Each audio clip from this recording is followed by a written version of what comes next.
Mathematics classes के साथ update रहने के लिए कृपया चैनल को सब्सक्राइब करें और बेल आइकन को भी प्रेस करें ताकि आप कोई भी वीडियो मिस ना करें और वीडियो आपको सबसे पहले मिल सके।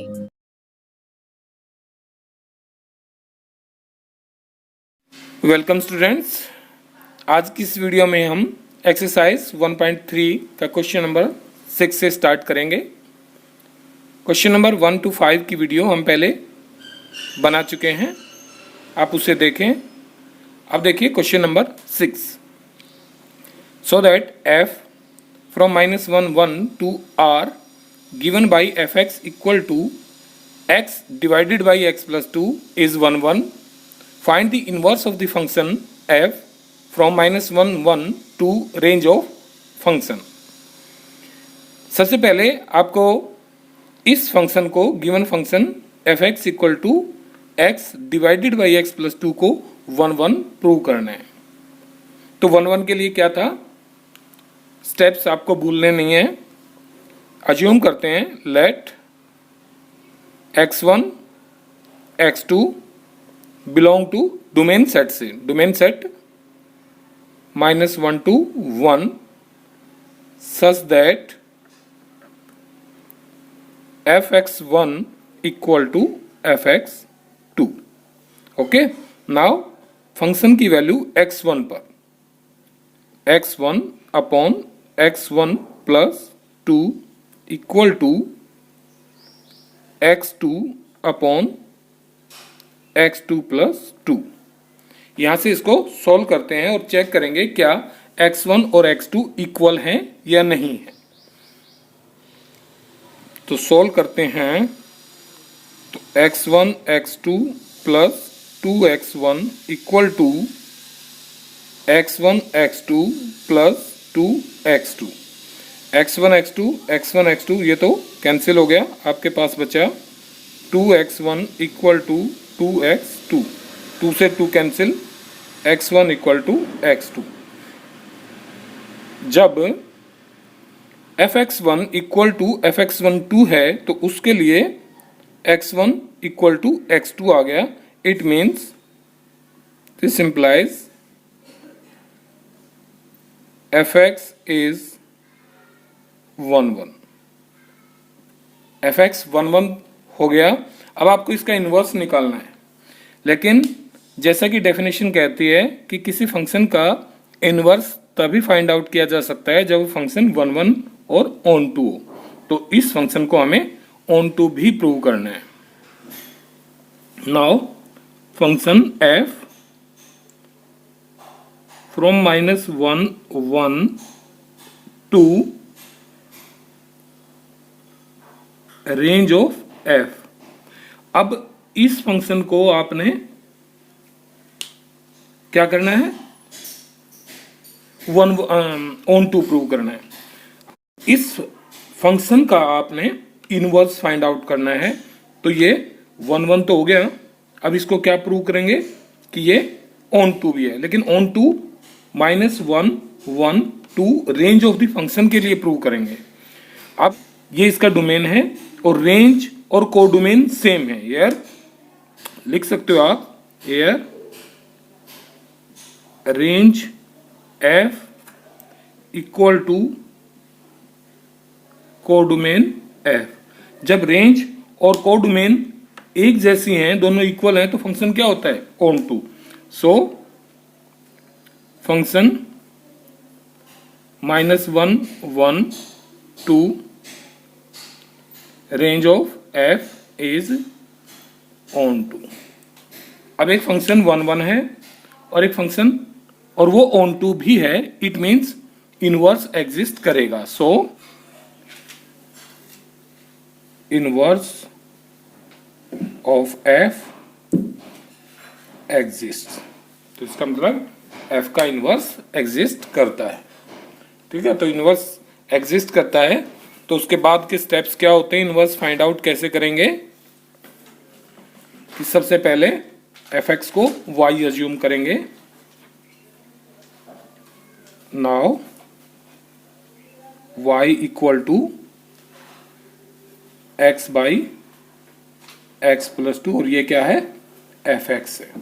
यहाँ से x की वैल्यू फाइंड आउट करेंगे। अब इस इक्वेशन को सोल्व करते हैं और सोल्व करेंगे तो आपको मिलेगा xy plus 2y equal to x, और यहाँ से x की वैल्यू आप सोल्व कर सकते हैं, तो सोल्व करके लिखेंगे x equal to 2y upon 1 minus y, और y नॉट इक्वल टू 1 होना चाहिए, ठीक है ना, नहीं तो फंक्शन x डिफाइन नहीं होगा।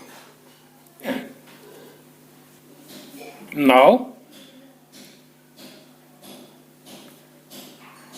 Define a function g। अब g डिफाइन कहां से होगा? रेंज ऑफ f2 माइनस 1 पर डिफाइन होगा ये, एज, और फंक्शन की वैल्यू ये रहेगी g of y equal to 2y by 1 minus y for y not equal to 1। Okay, तो आपने एक g फंक्शन डिफाइन कर लिया। अब अगर आपको कंडीशंस याद हों, अगर आप g o f x को ix यानी कि आइडेंटिटी ऑफ x और f o g y को अगर आइडेंटिटी y प्रूव कर देते हैं, अगर ये दोनों कंडीशन आप प्रूव कर सकते हैं और कर देते हैं, तो ये जो gy है जो आपने डिफाइन किया है वो फंक्शन का इनवर्स होगा। तो आइए अब इनको डिफाइन करते हैं। अब हम फाइंड आउट करेंगे GOF। तो GOF की वैल्यू क्या होती है? ये फंक्शन की वैल्यू आप निकाल सकते हैं, कंपोजिशन है। तो GOFX, और G फंक्शन में x की जगह आपने क्या रखना है? fx रखना है। तो G फंक्शन आपका ये है, इसमें यहाँ ये वेरिएबल ये है, इसकी जगह fx रखना है, means 2fx upon 1 minus fx। और fx की वैल्यू क्या है? fx की वैल्यू यहां से लेंगे तो 2x upon x plus 2 divided by 1 minus x by x plus 2। और इसको सोल्व करते हैं थोड़ा सा। देखिए एलसीएम तो कैंसिल हो जाएगा, एलसीएम लेंगे तो ऊपर तो बचा 2x और नीचे क्या आएगा? x प्लस 2 का मल्टीप्लाई इसके साथ, तो x प्लस 2 माइनस x, तो केवल 2 बचेगा। ठीक है, 2 से 2 कैंसिल हो गया, x। This implies GOF equal to x आ गया, इट मीन्स ये आइडेंटिटी फंक्शन हो गया। ठीक है, इसको हम 1 मान लेते हैं। नाउ अब आप फाइंड आउट करेंगे FOGY,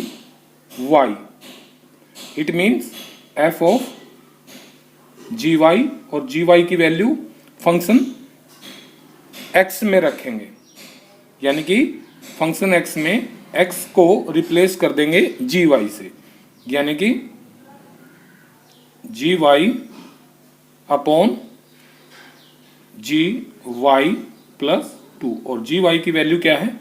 ये रही। तो फंक्शन कुछ इस तरह से हो गया, ये 2y, GY की पूरी वैल्यू रखिए, GY की पूरी वैल्यू आएगी तो 2y अपॉन 1 माइनस y, और टोटल डिवाइडेड बाई GY की value 2y by 1 minus y plus 2। इसको सॉल्व करते हैं।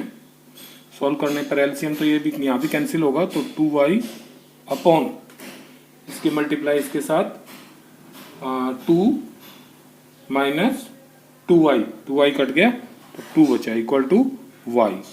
तो it means equal to identity of y। So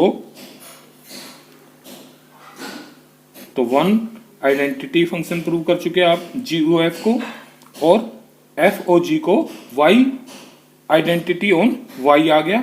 so G is inverse of f। Therefore G क्या है?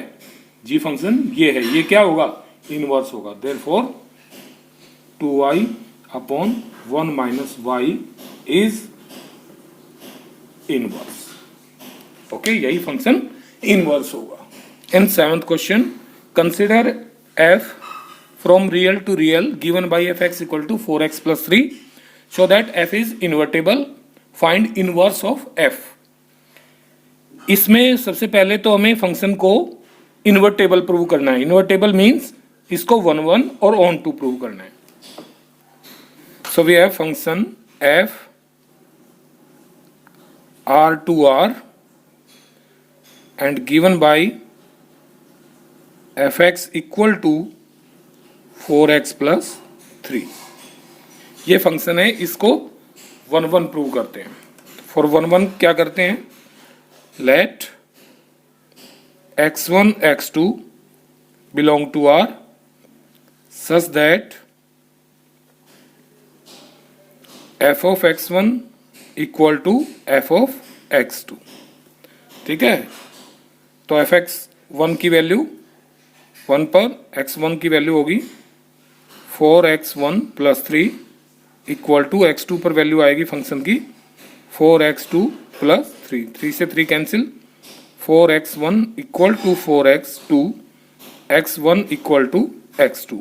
It means देखिए function की वैल्यू आप इक्वल लेके चले थे और एलिमेंट्स भी इक्वल हो गए, इसका मतलब फंक्शन 1 1 हो गया। So f is 1 1। Now onto prove करते हैं। अब ऑन टू प्रूव करने के लिए हम क्या करेंगे, फंक्शन को let fx equal to y और फंक्शन की वैल्यू क्या है 4x प्लस 3, तो therefore y equal to 4x plus 3 और x की value in term of y find out करेंगे, तो x मिल जाएगा आपको y minus 3, this implies x equal to y minus 3/4। अब इसको ध्यान से देखें कि y की कोई भी वैल्यू पुट करें आप, यानी कि y belong to real numbers के लिए एक x एग्जिस्ट करता है। It means for all y belong to R। तो y किसका एलिमेंट है, कोडोमेन सेट का। So each y belong to R has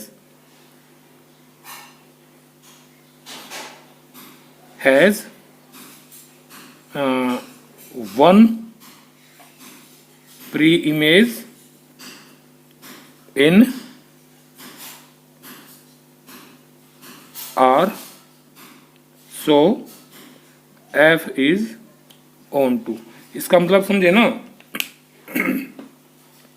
कि भी हर y के लिए, प्रत्येक y के लिए, for every y belong to codomain set, तो उस हर एलिमेंट जो भी कोडोमेन में एग्जिस्ट करता है उसके लिए एक वैल्यू x की एग्जिस्ट करती है। ठीक है, और अगर इस तरह से वैल्यू एग्जिस्ट करेगी तो वो फंक्शन क्या होगा, ऑन टू होगा। So here we have the function is 1 1 as well as onto, तो इनवर्स एग्जिस्ट करेगा। So f is 1 1 and on to, therefore inverse of f exist। अब इनवर्स एग्जिस्ट करता है तो उसको फाइंड आउट कैसे करेंगे,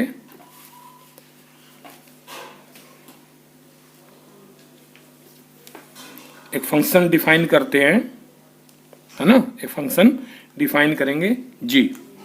now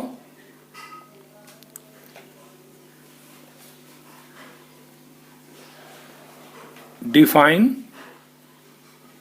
A function g from r to r। r to r means इस r से इधर इनवर्स, कि g of y equal to y minus 3/4 for every y belong to r के लिए। आप g ओ f x को identity of x prove कर दें और एफ ओ जी y को आइडेंटिटी ऑफ y प्रूव कर दें तो ये g f फंक्शन का इनवर्स हो जाएगा। ठीक है, ये चीज ध्यान रखनी है। अब इसको प्रूव करते हैं। Now g of f x equal to, it means g of fx, g function में वेरिएबल को fx से रिप्लेस कर देंगे तो यहां y की जगह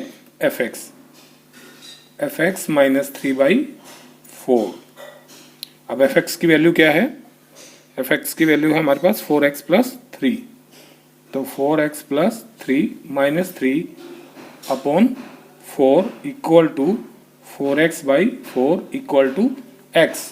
और जब हम किसी फंक्शन में x पुट किया और हमें x ही मिल गया तो ये क्या हो गया? आइडेंटिटी ऑन x हो गया। Now F O G on y के लिए प्रूव करेंगे तो इसकी वैल्यू क्या बनेगी फंक्शन की? F of G X F of G Y, F of G Y, क्योंकि y के लिए प्रूव करेंगे अब हम, इक्वल टू, अब फंक्शन f में वेरिएबल को किससे रिप्लेस करेंगे? जी वाई से। यहां जी वाई आ जाएगा तो 4 जी वाई प्लस 3। सॉल्व करें। 4 जी वाई की वैल्यू क्या है? जी वाई की value y minus 3 upon 4 plus 3, 4 से 4 कैंसिल, तो y minus 3 plus 3 equal to y। It means ये आइडेंटिटी ऑन y हो गया।